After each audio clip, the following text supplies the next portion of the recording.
Seja bem-vinda, Lia. Que bom que você chegou. Rema, obrigada. É um prazer grande estar aqui, falar com vocês, falar com cada um que está nos acompanhando. E é um privilégio para nós, né? Para mim, nesse momento também.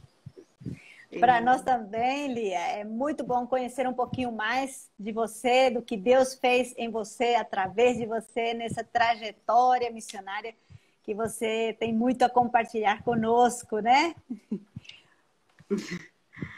Então, eu gostaria Você, já...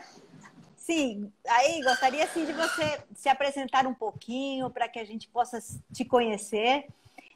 Você Uhum, de onde você nasceu, qual é a sua igreja de origem. Seja bem-vinda. Eu sou Emma Castro, joia. sou missionária da APMT também. E nós estamos fazendo essa série de entrevista, de bate-papo, e hoje nós vamos falar então com a Maria Gomes, ou Lia, como todos te conhecem, né, Lia? Seja muito bem-vinda conosco. Joia. Joia, antes de apresentar, eu gostaria de agradecer mesmo a PMT, a vocês que têm investido em toda semana nessas lives, nesse trabalho tão especial, onde cada um de nós pode compartilhar um pouco do nosso ministério, da nossa vida, do nosso chamado e abençoar a vida de outras pessoas também, e nos ser abençoados também, né? Então, um prazer grande, um privilégio grande e agradecer mesmo a oportunidade. Então, eu sou do norte de Minas Gerais, minha cidade é São João do Paraíso, tá no mapa, tá? Tá. E eu sou da igreja, minha igreja é a Igreja Presbiteriana, aqui de São João do Paraíso também.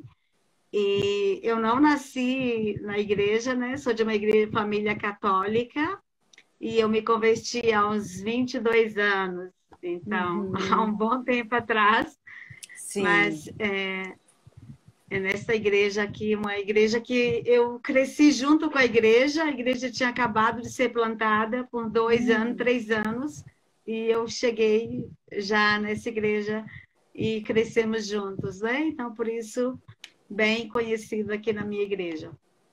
E como a igreja estava iniciando, então os novos convertidos, quem ia chegando, era apenas 2 famílias, algumas solteiras, 2 moças solteiras, que a minha igreja foi plantada por solteiras, É né? A missionária mesmo. solteira também, de Belo Horizonte, a Marildes, Igreja Presbiteriana de Boa Vista. Uau. E então, não cheguei, quando eu cheguei, então a gente já converteu, a gente começou já a trabalhar na igreja, porque estava começando uma Sim. congregação, e eu comecei já o trabalho, fazendo várias coisas, e acho que 6 meses, isso foi em julho de 89, e em Sim. dezembro de 89 eu já me batizei, tornei membro, e a gente começou a trabalhar. Então, a gente tinha muito trabalho já. Então, até ajudar na tesouraria, muitas coisas já fiz na minha igreja. E depois tornei-me professora dos adultos, jovens, adultos, adolescente, um pouco com as crianças, mas estava envolvida mais com adolescente, jovem e adultos. Era professora da escola dominical de adultos. Sim. Aí, E depois, logo que você se converteu, você já entendeu esse envolvimento que precisava de você sim, para. quando me converti, eu tinha visitado a Igreja Batista com minha tia algumas vezes, mas quando eu me converti, eu falei, eu decidi, eu vou ficar na Igreja Presbiteriana, porque é bem pequena, com certeza vai ter mais oportunidade de trabalho, e eu entendi que a gente precisava já envolver no trabalho, no ministério, então, assim, então foi isso, já desde o início, né? 1 mês, 2 meses, eu já comecei a fazer alguma coisa. E então Ótimo. foi assim. E aí, seguindo, né, a caminhada, em 97, já tinha tido alguns desejos e convites do pastor, será que você não poderia ir para seminário e Uhum. tal? Eu disse, não, não, não, não posso, estou muito Já havia, ocupada. Já vi em você essa vocação de você servir na igreja Sim. e a necessidade de um preparo maior, né? Sim, mas aí em 1997 chegou o meu pastor que fez seminário no mesmo lugar que eu fiz, seminário da Missão Amém, da UEC, em Montes Claros, Sim. e ele chegou para pastorear a minha igreja em 98, e ele disse, vou ficar nessa igreja, se essa igreja for uma igreja missionária e tal. Eu falei, agora eu estou perdida, agora vai ser difícil. E aí eu comecei a trabalhar no Conselho Missionário. A gente formou um Conselho Missionário em 98, 99, eu acho. E aí, no final, 99, eu fui para o Congresso da Missão Amém. E ali também eu já fiz a minha decisão de ir para o seminário e fui conhecer o seminário. E em 2000 eu deixei meu trabalho, era professora, de primeira ao quinto ano. E eu deixei o trabalho e fui para o seminário em 2000, seminário da Missão Amém, aqui em Montes Claros, próximo da minha cidade, né? Do norte de Minas. Sim. Aí começou o seu preparo nessa...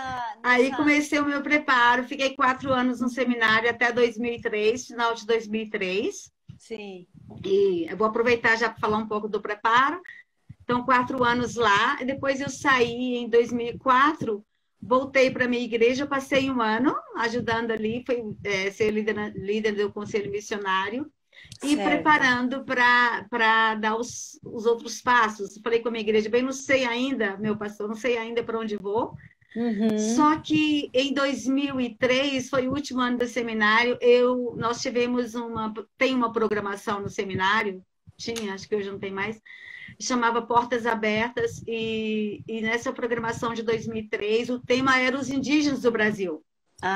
E nós tivemos ali missionários da Novas Tribos, Eduardo Luz, que foi um dos preletores, e missionários da Asas de Socorro. Sim. E também tinha iniciado o projeto Amanagé no Amazonas em 2002. Então, ali no seminário, eu comecei já a ouvir muito sobre o projeto Amanagé iniciando, e também sobre os indígenas no Brasil. E foi nesse tempo que Deus me falou muito acerca dos indígenas, né? Eu tinha um desejo de conhecer os indígenas, de ter uma experiência. E aí eu voltei em 2004 minha igreja, assim, não sei para onde vou agora, mas assim, eu tenho isso no meu coração, Deus está ministrando sobre os indígenas. Eu ouvi sobre o projeto Amanagé, mas eu sei que minha igreja não tem como me sustentar no Amazonas, porque é muito caro. E o que eu vou fazer, né?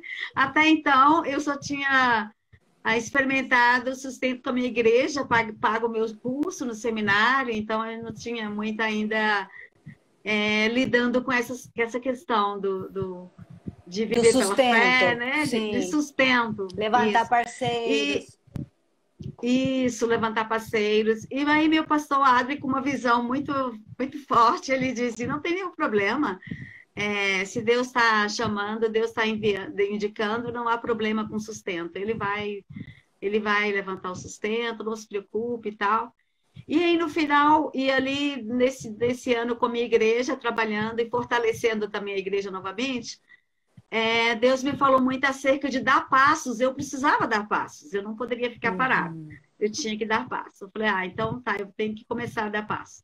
Aí, em setembro, eu fui novamente para o Congresso da Missão Amém. Ronaldo Lidori estava sendo preleitor no Congresso.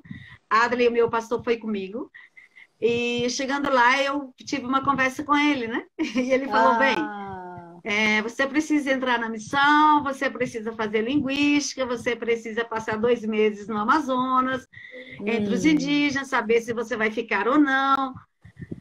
Ok, aí um dos requisitos também era entrar ou na PMT ou na Missão Amém. E eu estava no Congresso da Amém e eu saí dali com os papéis da Missão Amém para fazer a inscrição da UEC, né, da missão. Sim. E aí, em 2005, em janeiro, eu iria fazer ou o curso de candidatura da missão em janeiro, ou iria para o curso de linguística. Eu me inscrevi nos 2 cursos.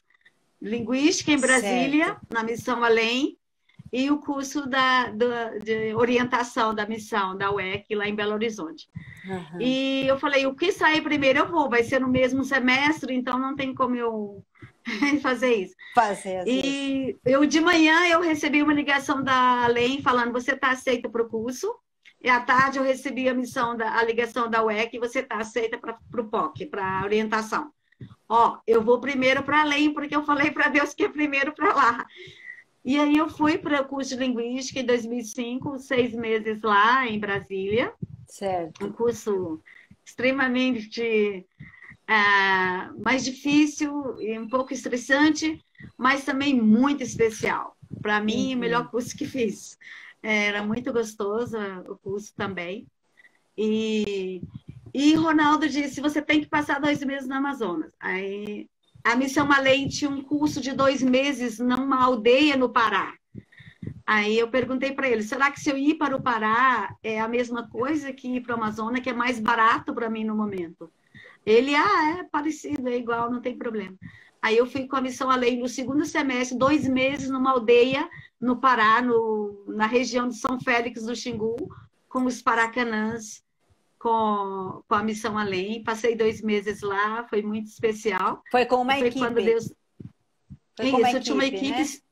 Sim, 5 alunos, pessoas, né? E sim, 2 missionários que estavam nos acompanhando. Certo. Então, foi muito bom esse tempo lá que Deus foi confirmando também, né? Então, isso... E aí, em 2006, eu fui fazer a candidatura e fui também fazer uma validação do meu diploma de teologia. E aí, só cheguei no Amazonas em 2007, quando também não tinha sustento, estava tentando levantar sustento. E eu tive uma conversa com o Ronaldo em Belo Horizonte no final de 2006. Ele chegou indo a Belo Horizonte, ele falou, eu preciso falar com você pessoalmente. E a gente teve uma conversa e ele disse, você está pronta para ir? Pode comprar a sua passagem, seu bilhete? Eu falei, não, porque eu só tenho sustento da minha igreja, não tem como ter 5 salários ou mais para estar no Amazonas. Como é que eu vou fazer 5 ou 6? E ele falou, mas a gente está em paz que você vá, mesmo assim, sem o sustento, e a gente vai caminhar junto e vamos ajudar a divulgar. E eu falei, bem, você tem fé para isso? Eu falei, bem, se vocês estiverem comigo junto, eu posso dar esse passo. Certo. E foi isso que fiz. E então, cheguei em 2007 no Amazonas, né? 2007. 2007. E como foi a sua candidatura para você estar na PMT? Isso. Aí, em 2007, chegando, conhecendo o campo e vendo e divulgando, o Ronaldo fez uma divulgação. Aí eu tive troca de pastor. Meu pastor saiu junto comigo, né? Meu tutor. Ele foi para São Paulo e eu fui para o Amazonas. Então, eu tive um novo pastor. E aí, meu novo pastor, quando chegou, em 2007, final de 2007, mais ou menos, outubro, ele me ligou e falou, olha... nós queremos que você entre na PMT, faça a candidatura da PMT e entre na PMT. Aí eu falei, joia, vou entrar em contato, sim. E aí eu comecei meu processo já no final de 2007. Aí quando eu entrei em contato, falei, bem, se precisar sair do campo agora, vai ser muito difícil, mas vamos lá. Aí eles falaram, não, você já fez linguística, não tem problema, não precisa fazer... o CFM, que estava começando, só precisa fazer plantação de igreja, ou algumas curso de candidatura aqui, as disciplinas, a orientação. Sim, porque tem algumas, tem algumas disciplinas que não são ministradas nos outros cursos transculturais que a PMT reconhece, avalia. Então, nesse caso, faz uma complementação das disciplinas que não foram dadas, né? Então, você fez por esse caminho. Eu não passei por esse caminho. Eu não tive que passar. Eu fui para a plantação de igreja no final do ano, para a orientação em janeiro, e fui dando os passos que tu fechei, só faltava ter a entrevista, mais uma segunda entrevista. E aí, eu só pude fazer isso no final de 2008, em outubro de 2008. Aí foi quando oficialmente eu entrei na PMT em final de 2008, né? Que foi minha E aí comecei meu projeto em 2009, a partir de 2009. Então, desde Você... 2008 que eu faço parte da PMT. Joia. Você achou muito extenso esse tempo de preparo que você teve? Eu não achei extenso, eu Muito... achei que foi muito importante Isso. para estar no campo, é muito importante para você, né, desenvolver o ministério. E então, fazer o CFM hoje, que eu acho que é extremamente importante, mesmo que o candidato ache que é longo, mas é muito importante. Eu não precisei passar porque já tinha feito muita coisa nesse sentido no seminário do MTC, que era um seminário voltado para missões, então eu tinha muita disciplina de antropologia, de contextualização, e depois no curso de linguística, então por isso, então eu Complementou. tinha mais Sim. complemento. Mas se você não faz um curso assim, um seminário assim, então você, de fato, é muito importante que você passe por esse processo. E ainda isso é ainda muito teórico. Na prática, você vai experimentar isso. Então, por isso, o preparo é muito importante, né? Eu sou muito grata pelo tempo de preparo, pela igreja entender isso, investir e a missão também. Então, eu acho que foi muito, muito válido, muito importante, né? Certo. Você tocou num ponto assim que foi a sua primeira experiência de viver de ofertas, né? Como é que foi isso? Porque uma professora tem um salário certo que tem cobre as suas Isso, necessidades. Aí depois você isso. vai para um Então, seminário, de repente tem um internato, aí tem todas as coisas. E depois você tudo, tudo. fica. Como foi essa experiência? No início você tinha muito constrangimento, eu sentia, né? Muito constrangida, como que eu vou depender de pessoas? Como é que vai ser isso? E quando eu cheguei, então, já desde o seminário, e chegando para o campo, mais ainda, né? E aí tinha que. Mas o primeiro ano que eu dei o passo de fé, mesmo sem ter o complemento do sustento, mas a equipe foi muito generosa e com a liderança que tinha uma visão muito maior nesse sentido, que foi o que o Ronaldo fez, né? Então ajudou muito. E também, assim, Deus levantou, Deus fez milagres naquele ano de 2007. Então, assim, foi um ano de milagres. Deus levantou igrejas para sustentar que até hoje, né, 13 anos depois, elas continuam fiéis.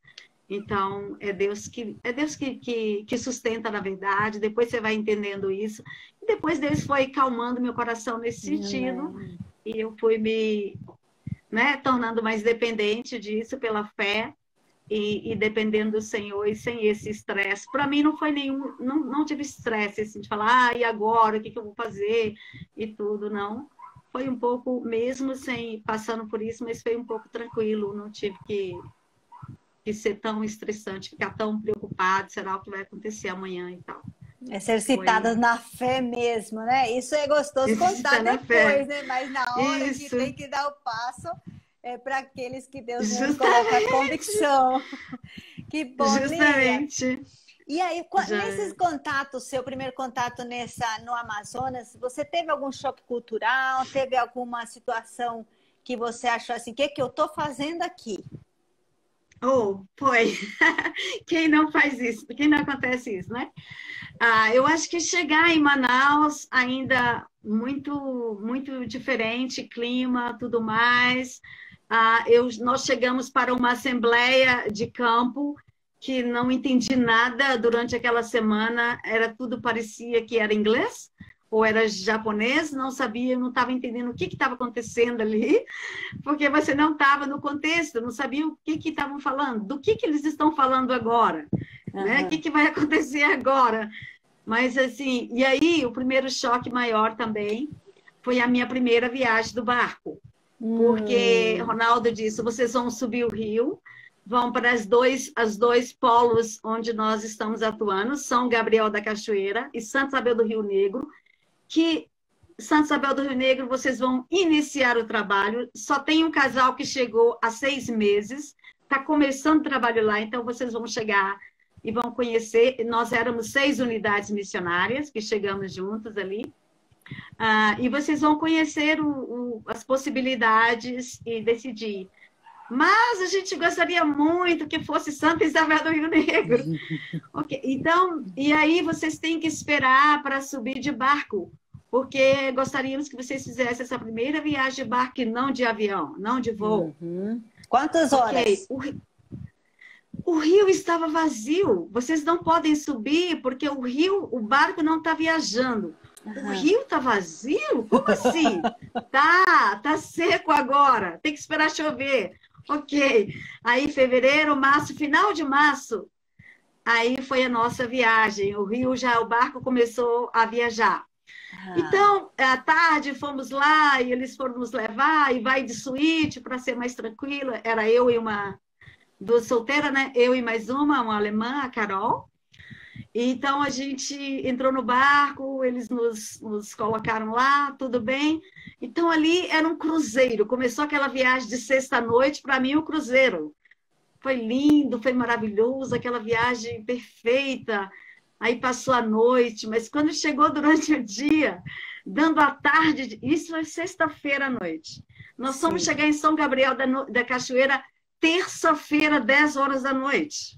Então, de sexta para chegar na terça-noite em São Gabriel da Cachoeira. Então, quando deu sábado à tarde, eu falei, gente, o que é que eu vou fazer agora? Onde é que eu estou mesmo? Um local que eu não tenho para onde eu sair, eu estou água, mata, e que loucura! É uma doidice isso aqui, o que eu vou fazer? Então, eu tive um choque lá dentro do barco, eu falei, como é que essa viagem, esse negócio não vai acabar, não vai chegar nunca. De repente, domingo, fomos chegar em Santa Isabel do Rio Negro às 2 horas da manhã.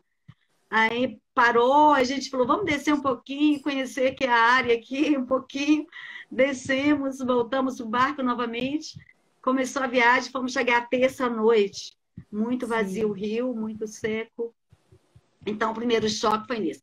Mas aí, na segunda, então, você tem o primeiro êxtase, depois o segundo, o choque, e depois você tem a estabilidade do choque. Então, eu tive esses 3 passos dentro do barco. Então, eu tive o êxtase, é um cruzeiro lindo, maravilhoso. Depois, que isso? É uma loucura total. E depois, o terceiro momento, eu fui falar, é isso aqui mesmo, é essa realidade. Vamos tranquilizar, porque é isso aqui, vamos aproveitar o que pode aqui com a viagem, e é isso aqui.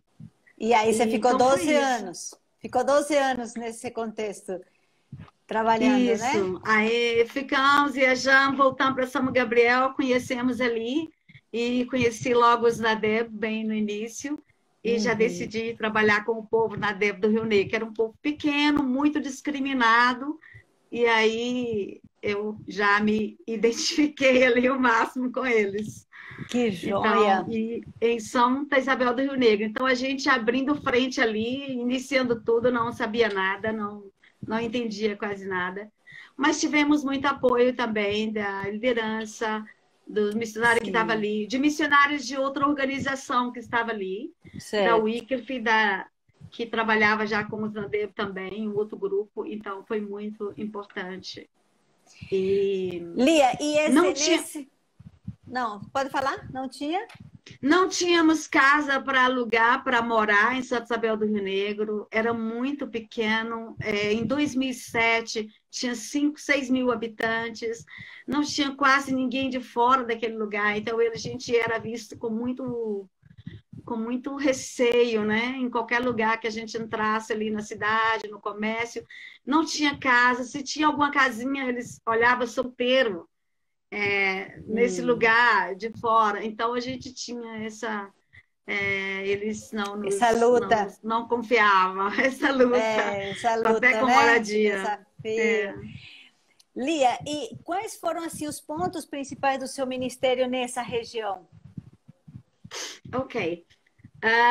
Então, a gente conheceu os Nadeb com a necessidade grande de serem reconhecidos até etnicamente, porque era um povo que foi lançado nas outras comunidades, misturado, porque eles foram escravizados e eles começaram a deixar a língua também, e por causa das guerras entre eles mesmos, eles foram espalhando. Então, eles já começaram a viver ali há quase mais de 100 anos, já morando nas comunidades, muito. Então, eles, etnicamente, eles tinham muito problema com isso. Então, a primeira coisa foi investir nessa área de conhecer, pesquisar. Eu escrevi um artigo sobre eles e mandamos para a FUNAI, para o reconhecimento, para as organizações ali, que foi muito importante, e até eles mesmos entender quem eles eram, porque qual o nome, que nome que eles queriam. Então, assim, até quando o Ronaldo conheceu eles, tinham um outro nome, né? Dava o nome de Cuiauí, talvez de um clã, mas depois eles entenderam que eles eram Nadeba, eram do mesmo povo, só que era um grupo diferente. Então, isso foi muito importante até para melhorar um pouco a estima. Isso, no final, sim, eles estavam melhor. Focamos também em uma revitalização da língua, trabalhamos isso por alguns anos, no início aprendendo a língua, com muita dificuldade, porque só os mais velhos falavam, mas eu consegui um informante também que morava na cidade, que deu ajuda. Os 2 primeiros anos eram mais com visitas e não tinha... E um casal ajudou para dormir, fazer as pesquisas, ficar ali 3 dias, uma semana, sair, voltar, sim, até que pudesse ter confiança e poder ficar com eles, ter um tempo maior, morar com eles, né? Então foi isso, investimos nisso, investimos na área de educação com a revitalização da língua, uma produção de um material de alfabetização, de valorização da língua. E depois investimos algumas vezes em clínicas de saúde, dentista, sim, levamos médico. E um outro ponto muito importante, eles quase ninguém tinha documentos. Então, eu ajudei com questões de documentos, porque eles não eram contados. Então, tinha gente de 50 anos, eu acho que até de 50 para cima, que não tinha documentos. Sim. E nem os... Então, eles eram um grupo muito, muito discriminado entre o próprio povo, entre os outros indígenas, né? Na escala, sim, social indígena, eram os piores. Eram os mais rejeitados. Então, ajudei muito com isso, com a questão de valorizar eles, nessa questão de civil mesmo, de, sim, documentos, de saúde, Aí, no final, assim, tudo na cidade, quando eles chegam na cidade, eles falavam, tem que chamar Dona Lia, que eles me chamavam de Dona Lia. Tem que chamar Dona Lia para resolver, porque a gente sozinho não consegue resolver esse negócio. Então, eu era muito dependente dessa área. Até deve ser por causa do entendimento que eles deveriam ter para ver o processo que precisa fazer para legalizar algumas coisas, né? Porque sim, isso também sim, é toda tem um trajeto, né? Que você tem que apresentar, como apresentar, onde, falar com quem, preencher ficha, sim, e todo esse sim, suporte que você deu para eles. E sim, nessa área, sim, de discipulado que você também trabalhou, como é que foi? Isso. Aí depois, quando eu já tinha totalmente confiança, mais 50 anos, a gente começou já a evangelização, né? Então, a gente tinha grupos, especialmente com as crianças eram mais livres, a gente podia ir mais abertas, e os pais estavam felizes que a gente podia ensinar as crianças. Então, a gente investiu muito na vida das crianças, né? De adolescentes, de crianças, e depois com mais os adultos, e quando tinha oportunidade, alguns cultos, grupos separados, começamos a evangelização. E em 2015, que nós tivemos as primeiras conversões de 2 famílias, em 2015. E aí que a gente focou o trabalho só numa comunidade, onde essas famílias estavam, que tem convertidos, e focamos sim, no discipulado. E elas ficaram mais ou menos prontas para o batismo, só que ainda tinha algumas coisas para... Elas tinham muita dúvida em relação ao batismo ainda, né? Sim. Mas nós ficamos 2 famílias ali convertidas e que tem muito contato com a igreja plantada no outro grupo, do mesmo povo, que tem mesma... Só que um pouco diferente o dialeto, mas eles têm muito contato e estão casando entre eles também. Então, isso foi bom. E é dessas 2 famílias que a gente tem testemunhos, né? Sim. De conversão deles ali também. Você pode contar um pouquinho, alguma... Posso. Tem eu vou contar 2 testemunhos.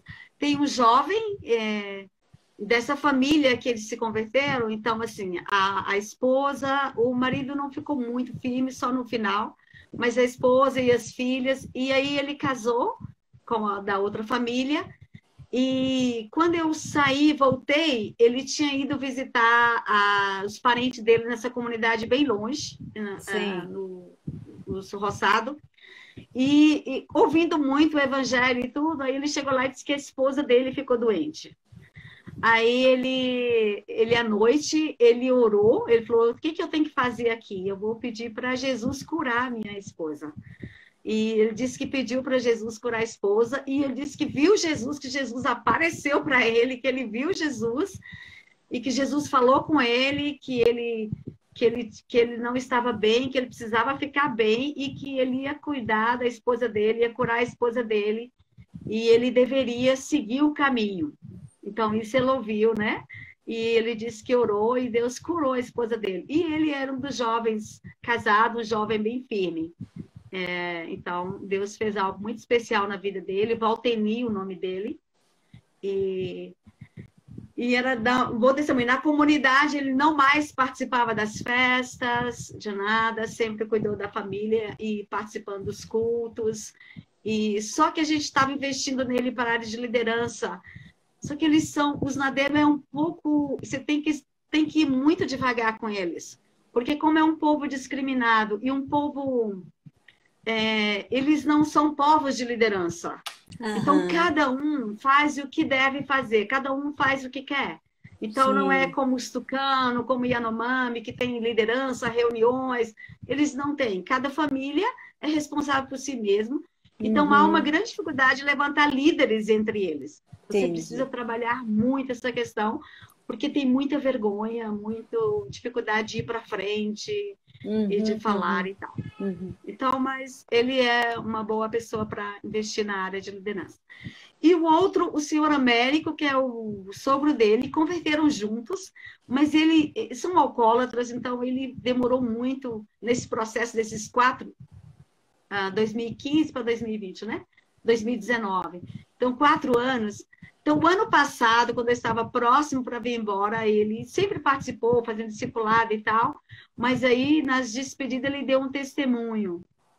Ele falou que Jesus tinha mudado a vida dele e que ele entendeu que ele precisava consertar a vida dele e que Deus tinha feito tanto na vida dele agora que ele bebia tanto, mas agora ele ia à cidade, recebia o dinheiro dele e ele voltava com comida para casa, porque antes ele gastava tudo. Né? Ele bebia tudo, ele ficava na cidade. E que agora Deus estava mudando tanto a vida dele que ele trazia, recebia o dinheiro e voltava com comida para casa. E que ele era o caminho que ele quer continuar, que mesmo ele estava indo embora, mas ele ia continuar seguindo Jesus.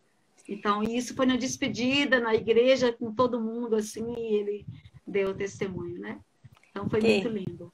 Que bom, então. Eu tenho, com certeza, alguns testemunhos que você conseguiu presenciar, ouvir, outros aquilo que Deus está fazendo ainda, a gente fica sem saber também, né? Sim. Lia, mas aí a gente queria saber também, porque agora você está numa outra etapa do ministério, né? Como é que você entendeu que o teu tempo nesse contexto tinha terminado? Ok. Iniciando, né? Quando eu fui para o Amazonas, eu coloquei diante de Deus, eu tenho um prazo para ficar ali.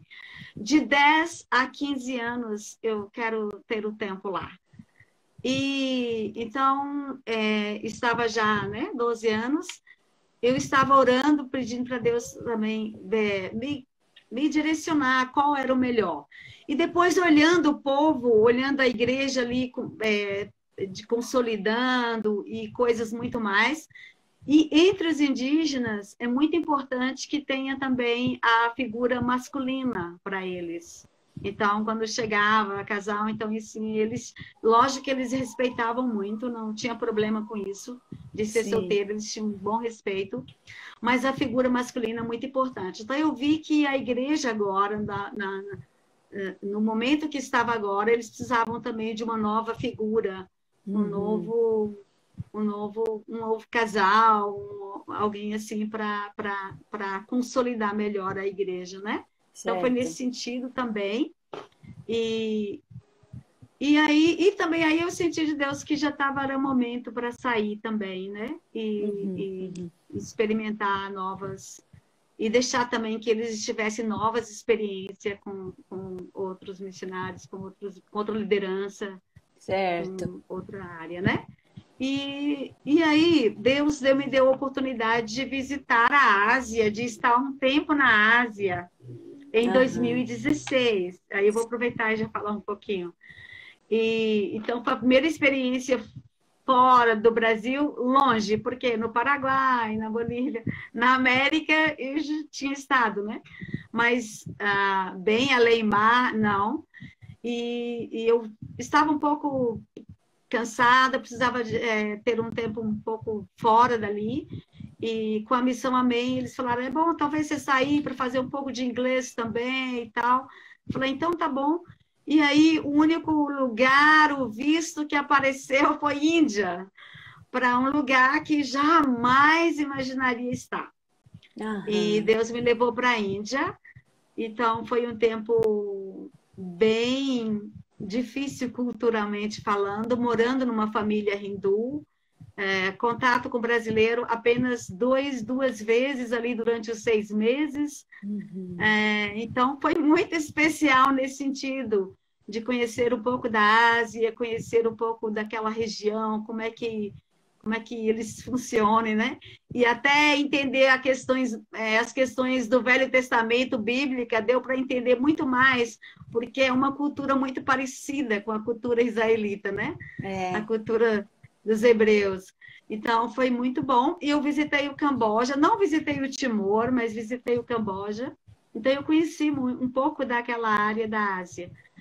E Deus já tinha me falado, algum tempo atrás, eu sempre quis conhecer o Timor-Leste, ter um tempo no Timor, talvez pela proximidade da língua, né, do Sim. português, não sei. Mas, e aí, de 2017 para frente, 2017, 2018, eu comecei já a orar nesse sentido, para o redirecionamento. Então, foi uma Aham. coisa bem tranquila, não foi assim, em cima, né? Então, eu já comecei a orar desde 2007 por um redirecionamento para que Deus tinha, voltando da Ásia aí, não indo para a Índia. E O Deus foi Edmar, confirmando as barras. o Edmar quer saber que lugar Oi? da Índia. O Edmar quer saber de que lugar da Ok. Índia. Eu fui para Allahabad, no norte da Índia, era 350 quilômetros de Delhi, da capital. Então, eu fiquei Ah, quase 6 meses lá. ah, E estive joia. apenas uma semana em Delhi, né? Que joia. E, Que e a área joia. mais muçulmana e hindu ali também, né? Bem nessa mais e bem mais complicada para o evangelho é o norte da Índia, né? Então, muito perseguido por missionários ali. Eu conheci Sim. missionárias indianas, que foi muito especial na igreja que eu frequentava, uma igreja pentecostal de Allahabad. Então, foi muito especial. Visitei uma vila, conheci grupos ali com uma língua diferente, uma visita rápida, né? Pude Uhum. passar um dia ali com a missionária, então foi muito especial. Que joia. Então, Como é que e aí Deus foi foi direcionando nesse isso? sentido. Como é que foi a confirmação dessa nova etapa nesse novo período que o nosso tempo está muito rápido, passando muito rápido? E Ok. eu quero ouvir um pouquinho também. É claro, Então, aí, esse novo ano desafio. passado, sim, aí ano passado Deus confirmou mesmo o Timor-Leste, né?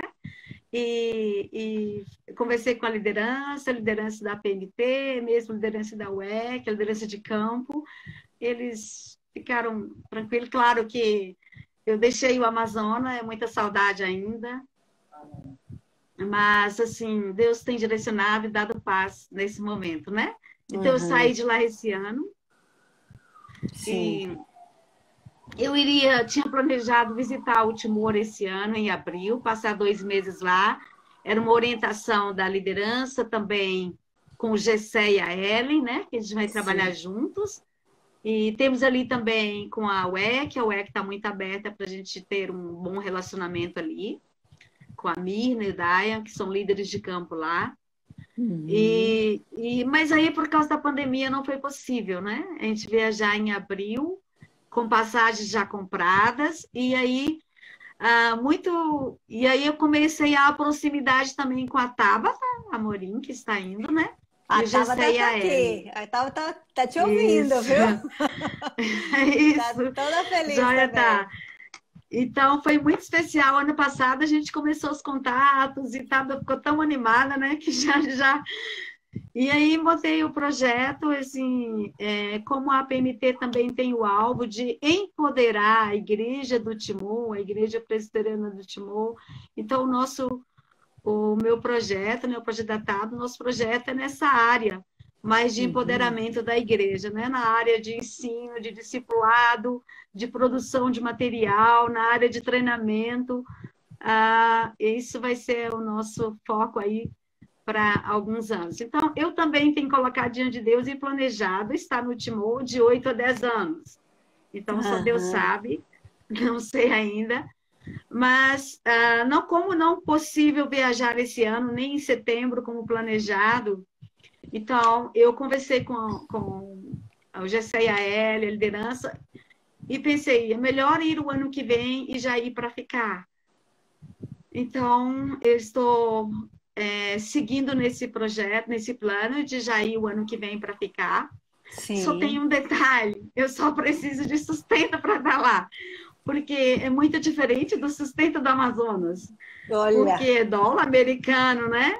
E também Sim. com a pandemia, muitas igrejas esse ano teve dificuldades, então eu perdi sustento também, especialmente também por estar fora do campo, né? Estar aqui com a minha igreja nesse momento, com a minha família e com a minha igreja. Sim. O que tem sido muito bom, mas muito especial que eu tenho tido também alguns contatos, muitos contatos de forma remota, né? Então, isso tem sido especial também com amigos, divulgar o projeto. Então, tem algumas propostas, quem sabe Deus vai confirmando isso. E na experiência de ter tido milagre no Amazonas, então, assim, eu estou um pouco, não estou tão ansiosa por isso. Então, se Deus quer que a gente chegue lá, Ele vai abrir as portas e vai sustentar e vai levantar pessoas. Então, a gente espera. Eu não tenho nem 40% do sustento para estar lá. Então, assim, eu espero que o Senhor... Mas você já está com a passagem comprada. Eu tenho a passagem comprada. Porque eu investi alguns móveis, o que eu tinha no Amazonas, o que eu doei, parte daquilo que eu ganhei que doei, e parte eu vendi e investi o dinheiro na minha passagem para o Timor. Então, eu tenho passagem até a Indonésia, tá tudo ok. E se já vou para ficar, né? Então, da Indonésia só tem que pensar na volta. Da Indonésia para frente não é muito caro, né? Mas aí é outra história também. Gente, que experiência de fé, passos de fé que você está dando. E o pastor Agripino aqui estava falando que é necessário fortalecer a pequena igreja, né, do Timor. E você e a Tabata estão fazendo essa equipe também para vocês poderem trabalhar e na produção de materiais. Qual vai ser o foco do seu projeto, principalmente? Então, meu projeto, os primeiros 2 anos é a aprendizagem da língua, da cultura, mas está ali os primeiros passos para esse envolvimento com a igreja, um relacionamento com a liderança e focar naquilo que a liderança, né, a liderança da igreja, que eles querem, especialmente com o discipulado e na produção do material, já de início, né? E depois... Sim, além do português, você vai aprender, assim... Eu tenho que aprender o Tetondili, porque o português... Não tem nem 20% da população que fala o português. Então, somente quem chega na universidade. Então, a língua comercial é o Tetondili, ainda com os desafios de línguas grandes, porque há 16 línguas faladas, né, por os estados, por as províncias que falam a língua, e além do Tetondili. Mas, assim, de início, pelo menos o Tetondili preciso estar bem afiado a aprender. E preciso de oração, de encorajamento nessa área, porque mais velho para aprender língua não é fácil, né? Sim. Então, vamos tentar, vamos precisar de muito encorajamento nessa área e de dedicação, foco para que a gente possa aprender e investir justamente na área que é o nosso projeto, que é trabalhar nessa área, né? Joia. Então você está com 40%. Há um desafio grande, né? Sim. Você está com 40% do seu sustento. A Tabata está falando aqui também que está com 5% do sustento dela. Gente, você que está ouvindo aqui 40%? Também... Não, não eu foi? acho, não, mais ou menos 30% que eu tô. Eu 30. não sei se... Falta 70. Falta 70. Falta então, 70. Isso. Pensando no básico, básico dos básicos, né? Pensando na minha orientação de básico. Na orientação. Mas, assim, Deus tem seus planos, né? Então, a gente fica tranquilo sabendo que Deus pode abrir as portas e fazer algo novo, né? Estou entendendo errado. A Tabata está falando que 5% são falantes de português. Então, talvez na comunidade. Ok, eu achei, desculpa, eu achei 20, mas nem 20, né? Eu falei quase 20, nem mas 20. Nem isso. 5%. Talvez seja 20 com os universitários que você destacou, né? Sim, os universitários, eles falam por causa do material que é português, né? Certo. Então, você precisa focar nisso. Como o Gessé e a Ellen estão fazendo a tradução para mais 2 línguas, além do Tetundili, 2 línguas grandes, com um número alto de falantes, que é o Mambai, a outra eu esqueci agora, se a Tabata lembrar aí, poderia colocar o nome da língua que eles estão traduzindo. Certo. Então, assim, e se alguém quiser conhecer seu projeto, qual que é o seu e-mail aí para alguém que está nos ouvindo, escrever aqui e copiar? Qual é o seu e-mail? Pode o contato por WhatsApp ou por e-mail também, né? O WhatsApp é o 991831889. Não sei se dá para pegar aí. Repete um pouquinho, alguém deve estar pegando aqui. Que eu não 97 é o código, 991831889. E o e-mail pode ser lia_sjp@yahoo.com.br. E aí a gente pode conversar melhor, quem estiver interessado em saber melhor e conhecer um pouco mais. Joia, Tabata, isso mesmo. Obrigada aí, ó. Muito bom. Obrigada, Lulu. Lulu tá aí ligada também, Luciane. Isso, suporte aqui tá ótimo. Da hora, amei. Olha, aí, ó, o pessoal já colocou aqui teu e-mail também. Joia, obrigada, Tabata. Que joia. Isso mesmo. Porque se você está ouvindo essa live, você quer conhecer um pouquinho mais, entre em contato mesmo com a Lia. Se quiser também conhecer da Tabata, né? O projeto de 2 meninas corajosas que estão indo para lá. E também queria desafiar você. Talvez você fala assim, eu também nessa crise perdi o emprego, ou tá difícil a situação. Mas, gente, ajuda a orar, compartilhe, seja um parceiro de oração dessas meninas, porque Deus sabe quem é que tem esse recurso, né? E o que nós precisamos é bater na porta do Pai e Ele vai direcionar quem é que vai ser parceiros de vocês, né? Nesse sustento, nessa produção de material, porque tudo isso precisa de recurso. E que grande experiência, Lia, de você investir todos as poucas coisas que você vendeu, já investir na sua passagem, né? Isso tem sido, assim, creio que um encorajamento para muita gente que está nos ouvindo também.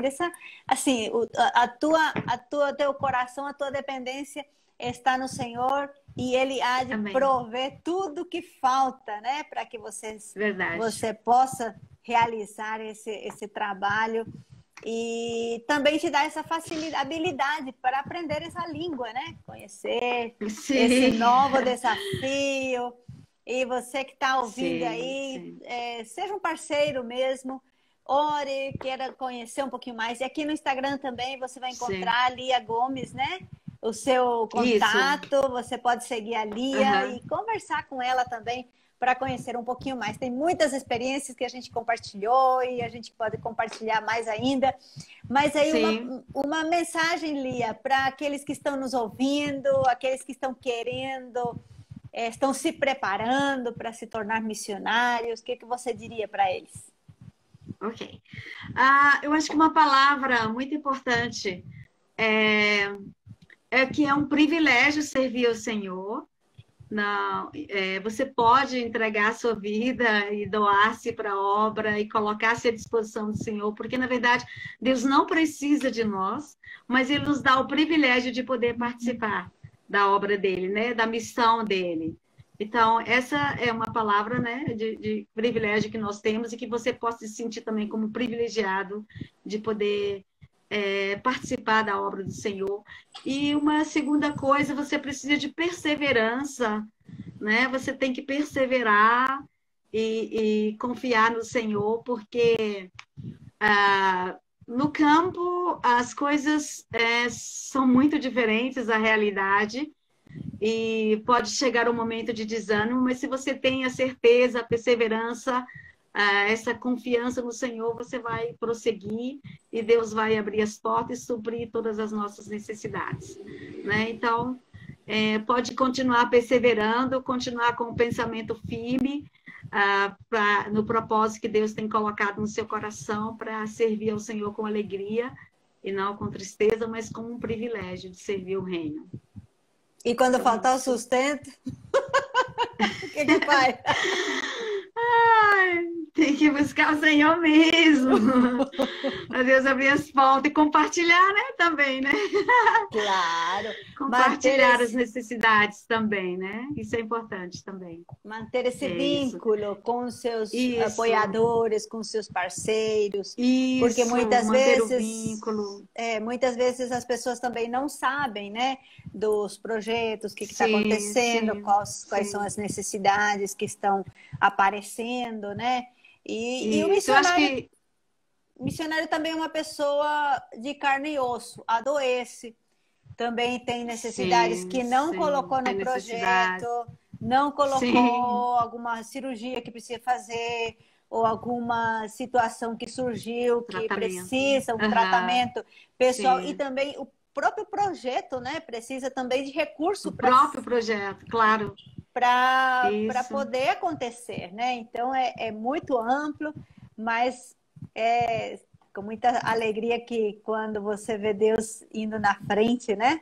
Deus abençoa muito. Deus e aí a Tabata tá nos dando esse suporte aí também, já colocou o link aqui do projeto, do site, que já está no site, o novo projeto. Entra lá no site da abmt.org.br, aí tem um campo lá, missionários, aí você procura a missionária Maria Gomes, que é a Lia, e você vai conhecer um pouquinho mais também. Ótimo. Joia. Para finalizar, Lia, o que você falaria para os pastores, para os líderes, para aquelas líderes das nossas igrejas?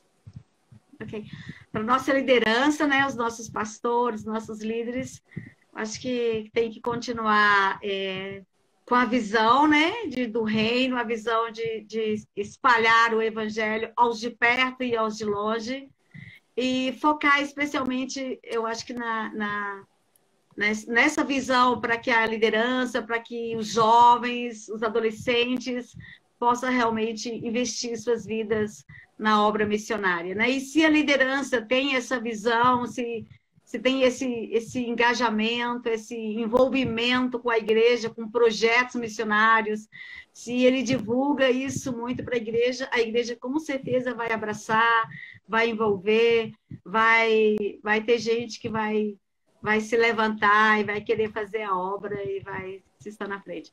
Ele só depende de um encorajamento, e de conhecimento, talvez. As pessoas não se envolvem porque não têm conhecimento, não tem informação.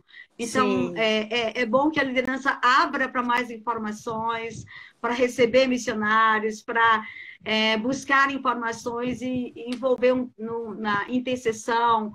Nós precisamos nos nossos projetos, não só de sustento financeiro, de suporte financeiro, nós precisamos de suporte de oração, de intercessão, porque, na verdade, é uma luta grande, né? Então, se a igreja, se a liderança se coloca à disposição disso, com certeza a igreja vai responder também. Então, acho que isso. E agradecer por aí, né, a liderança que tem se envolvido, que tem Entendido, disposto né? seu coração, né? Entendido Sim. isso, disposto seu coração para a obra missionária. Não importa se é os de perto ou se é os de longe, só precisa saber qual é a vontade de Deus para você nesse Sim. momento. Porque não importa se você está no seu bairro, do seu lado, ou lá no Timor-Leste, ou na Índia, ou lá no Amazonas, é a mesma coisa. Assim, o trabalho, o investimento, a necessidade é a mesma. Né? Você só Certo. precisa saber qual é a vontade de Deus para você no determinado momento. Certo, certo. Lia, nós vamos colocar depois uma lista de oração, mas você pode pincelar alguns motivos especiais de oração que você gostaria que as pessoas orassem por você? Orar especialmente por esses contatos remotos, mesmo próximo fim de semana eu vou estar falando numa igreja do presbitério, orar por esses contatos, aqueles que têm mantido contato, perguntando, para que Deus possa realmente estar confirmando e dando desejo no coração de se envolver com o projeto, de várias formas, não financeiramente, de oração, de intercessão. Então, orar por isso, por esses contatos. A orar pela nossa, esse tempo, qual o tempo certo de sair, né? Sim. Deus orientar e dar a data certa, o tempo certo. Orar por nossa equipe no Timor, né? Tanto a equipe da PMT quanto a equipe da UEC, para que haja engajamento, aproximação, bom relacionamento, sensibilidade ali para o trabalho, e em relação ao projeto, para a gente focar mesmo nas necessidades ali do povo, né? Da igreja, orar para o encorajamento, especialmente para mim, que já estou saindo de um campo e entrando no outro. Então, eu já sei mais ou menos o que é chegar numa nova cultura e iniciar alguma coisa. Então, assim, às vezes podem ter desânimo, mas que Deus possa me encorajar para começar isso de novo, começar um projeto de novo e orar pela aprendizagem da língua, da cultura. Então é isso. E pela igreja do Timor, né? Para que a igreja possa se fortalecer, ser uma igreja que realmente cresça espiritualmente e seja uma igreja missionária também. Amém. Muito obrigada, Lia, pela sua participação. Foi muito bom te conhecer um pouquinho mais. Lia, muito obrigado. Deus abençoe. Um grande abraço. Obrigada, eu que agradeço. Tudo de bom. Agradeço a cada um que esteve conosco, nos acompanhando. Muito obrigada a você, Emma. Um abraço. Um prazer tchau, tchau. grande. Tchau, tchau. Um abraço.